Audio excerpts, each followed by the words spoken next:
Welcome back to AM Northwest. You know, recently, celebrity deaths and the release of new statistics have many of us wondering why suicide is on the rise, especially since the CDC says half of those who've killed themselves had no previously known mental health issues. So here to help us understand some of the hidden reasons behind suicide, we welcome back the author of It's Okay That You're Not Okay, psychotherapist Megan Devine. Good to have you with us. Thanks for having me back. I think a lot of us are still stunned by Anthony Bourdain and Kate Spade, because on the front of everything, they look like they're doing great. But clearly, we don't know what's going on inside. Yeah, I think that's always a danger, that we judge the inside of somebody's life by the outside of somebody's life. Right. And we do this with celebrities, but we also do this with everybody. Just with everybody. Right. Yeah. So what are your thoughts about what's happening right now? Because then we had a segment on suicide and what we can do, what to look for. Mm-hmm. But I am sure there are people that said, I didn't see any signs, you know? Yeah, and this is the really tricky thing is you know, suicide gets into the news cycle when big celebrity names die by suicide. And then we sort of set up this whole kerfuffle about, oh my gosh, are my friends safe? Am I safe? All of these things, what do I do and what do I look for? And what's really tricky about that is, just as you said, we don't always see signs. Right. Right? We're so private with things as individuals, right? We don't tend to share the real struggles that we're going through. Sure. But we also, life is hard sometimes, and we just sort of roll with it, and we do what we do to get through, and then suddenly we're looking back at everything and questioning everything, like, what did I miss? What did I miss? Right. Yeah. Why are the stats now that more women are committing, or not committing, that's not the right term, Yeah. are killing themselves by suicide? Yeah, so more women are dying by suicide for a couple of different reasons. So we can always read statistics in a lot of different ways.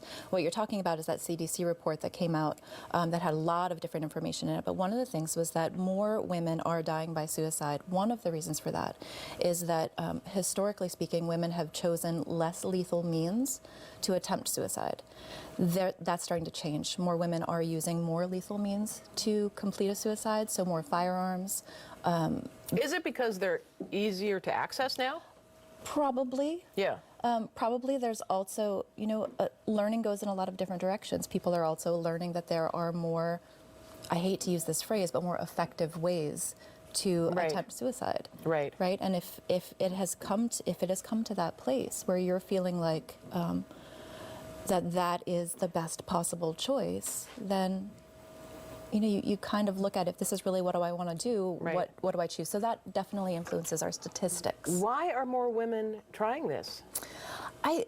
Again, I think it's hard to judge the inside of somebody's life by outside markers, and you've got to look at things like the Me Too movement, things like the external pressures of the world to be successful and happy and having your life together. There's also the stress of being female or female identified in this world.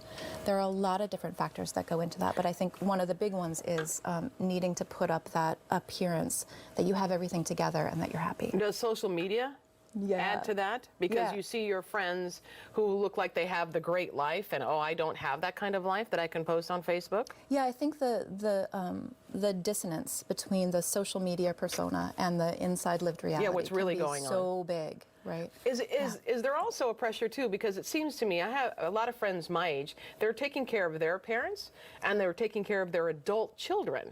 And that's got to be not only financially, but emotionally just so difficult. The pressures, I mean, this is like, we're talking like tectonic plate level of pressure for a lot of people, and women especially, having to have it all, do everything. And again, taking care of your aging parents, taking care of your adult children, sometimes taking care of your grandchildren, and having a career, and doing all of these things, and keeping up with the state of the world and how invested we feel in doing our part in that.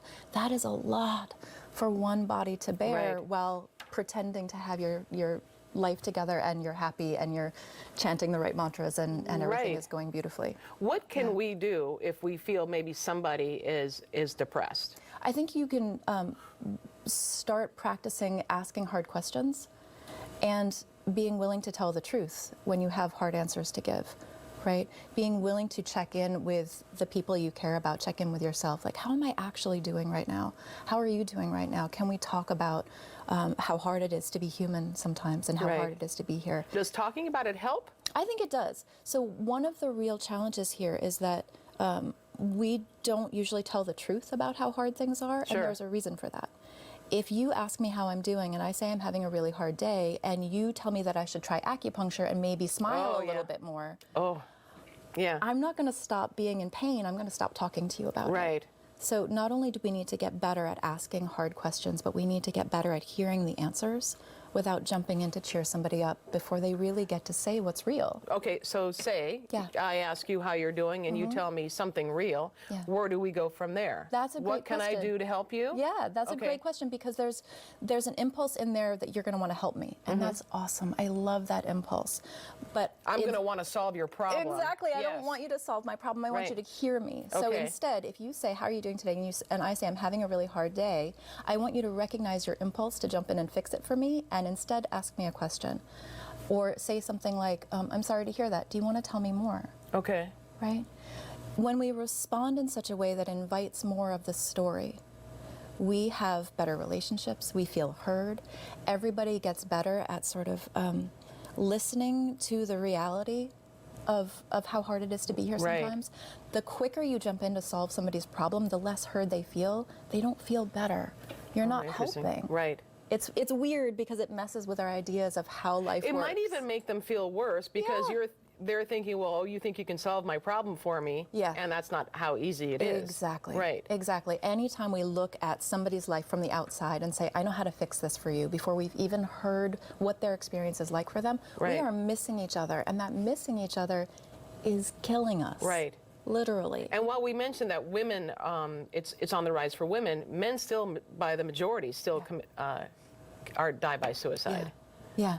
And again, we can make the statistics say a whole bunch of different things. One of the reasons is that historically speaking, men and male-identified people choose more lethal methods Right. to die by suicide. But also there's a pressure there for men as well. We were having this discussion a little earlier this morning.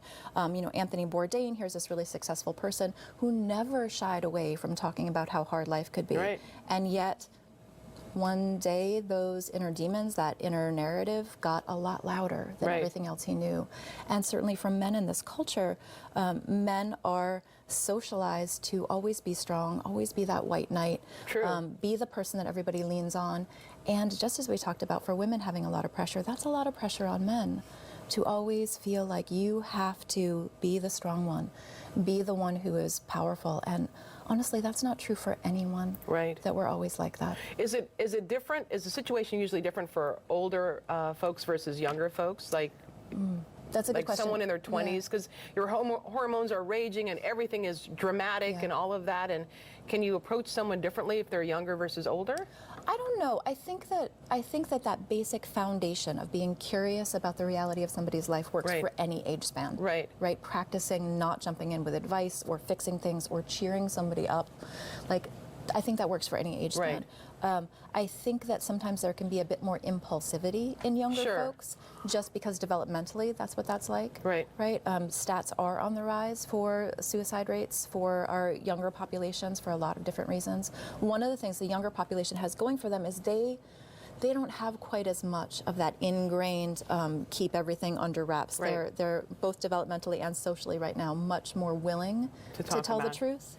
Is there a suicide hotline that you suggest There folks call? is. I really like the National Suicide Prevention Helpline. The cool thing about them is you can call them, you can also do an online chat, and you can also text.